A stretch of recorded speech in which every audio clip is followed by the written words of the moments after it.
are also learning more about the gunman tonight. The FBI says he left many anti-Catholic and anti-religious messages, both in a so-called manifesto and in writing on his weapons.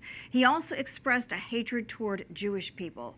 Police say the shooter was a 23-year-old biological man who identified as a woman. He died at the scene by a self-inflicted gunshot wound.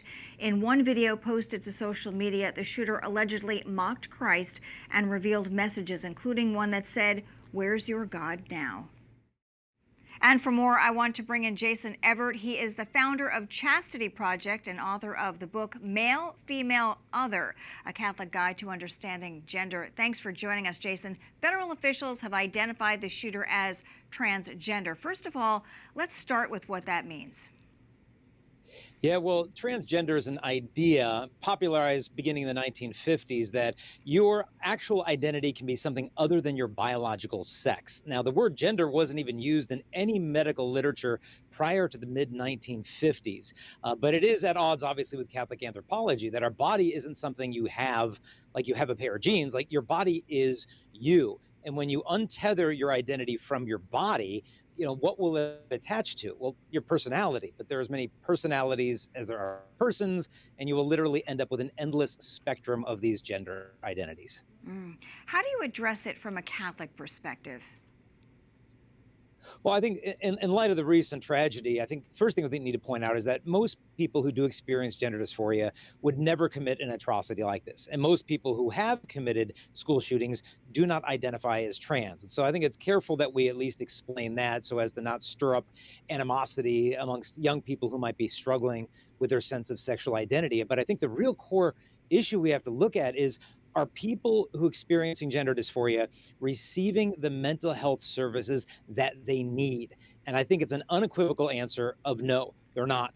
Because the modern idea is that we need to give gender affirmative care, which means that, well, if you don't feel at home in your own body, then, your feelings aren't the problem. Your body is the problem. And so what's been introduced is what's called the Dutch protocol, that we should give these people first social transitioning, and then followed by puberty blockers, cross-sex hormones, and surgery, and then they'll feel at home in their own body. But people who go through this, within about 8 to 10 years, their suicide rate climbs to 19 times higher than the general population.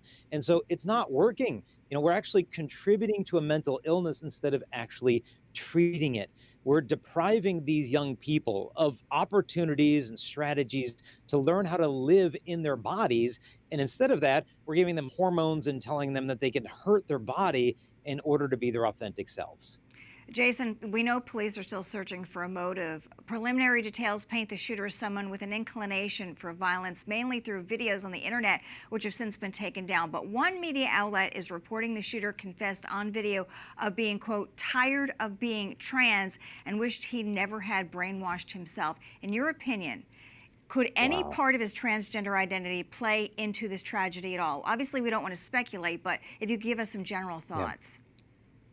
Well, when it comes to gender dysphoria, what psychologists say is that it's typically one point in a whole constellation of other mental health issues. For example, European Journal of Psychology or Psychiatry said that 42% of people who identify as trans meet the criterion for an autism diagnosis. But it's not just autism. Oftentimes there's other things at play, such as major depressive disorder, a lot of bullying, social distress and isolation, borderline personality, all kinds of things could be going on, a whole stew of issues.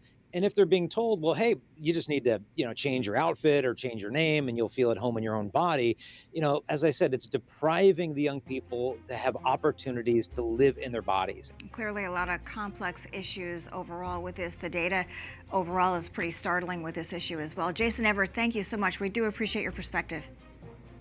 Thanks for having me on.